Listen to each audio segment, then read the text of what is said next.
L'iniquité est contrastée avec la justice, dans les versets tels que Romains 6, 19. Je parle à la manière des hommes, à cause de votre faiblesse naturelle, car de même que vous avez autrefois livré vos membres comme esclaves à l'impureté et à l'iniquité pour en arriver à encore plus d'iniquité, ainsi maintenant livrez vos membres comme esclaves à la justice pour la sanctification. 2 Corinthiens 6, 14 et Hébreux 1, 9. Les justes qui ont la nature de Jésus-Christ détestent les actes d'iniquité. Lot, un homme pieux vivant à Sodome, était tourmenté dans son âme juste à cause des actes d'iniquité qu'il voyait et entendait. 2 Pierre 2, 8. Car comme ce juste vivait parmi eux jour après jour, il tourmentait son âme juste à cause de leur action inique qu'il voyait et entendait. Le psalmiste a dit « J'ai en horreur l'assemblée des méchants, je refuse de m'asseoir avec les méchants ».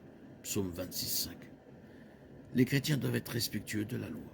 1 Pierre 4, 15. Lorsqu'une société ignore la loi, l'iniquité en est le résultat et le chaos s'ensuit. Que nul de vous ne souffre comme meurtrier ou comme voleur ou comme malfaiteur ou comme intrus. L'époque de juge après la mort de Josué a été marquée par des bouleversements, l'oppression et un désordre général. L'historien biblique met le doigt sur la raison du tumulte. En ce temps-là, Israël n'avait pas de roi. Chacun fit ce qu'il jugea bon. Juge 21, 25. L'émeute d'Éphèse est un bon exemple d'iniquité en action. Acte 19. Les émeutiers étaient confus et ne savaient même pas pourquoi ils se révoltaient. De leur iniquité, ils ignoraient les voies légales appropriées. Et bien sûr, enfreignaient la loi. Pour punir ceux qui font le mal et pour approuver ceux qui font le bien. 1 Pierre 2, 14. Les dirigeants sont les mandataires de Dieu pour maintenir l'ordre et promouvoir la justice dans une société civile. C'est pourquoi celui qui se rebelle contre l'autorité se rebelle contre l'institution de Dieu. Et ceux qui le font attireront un jugement sur eux-mêmes. Romains 13, 2.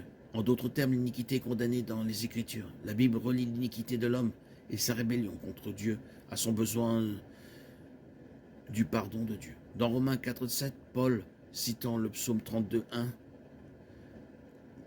nous enseigne que Dieu a un but en établissant un gouvernement humain. Il nous dit heureux ceux dont les iniquités sont pardonnées et dont les péchés sont couverts. La justice de Dieu nous est imputée au moment du salut et Dieu nous pardonne notre iniquité. Je ne me souviendrai plus de leurs péchés ni de leur iniquité. Hébreux 10, 17, citant Jérémie 31, 34. Christ est mort sur la croix pour nous racheter de toute iniquité, pour se faire un peuple qui lui appartienne, purifié par lui et zélé pour les bonnes œuvres. Nos actes iniques ont entraîné la mort du Christ, mais la grâce de Dieu triomphe dans nos cœurs iniques. Tite 2, 14.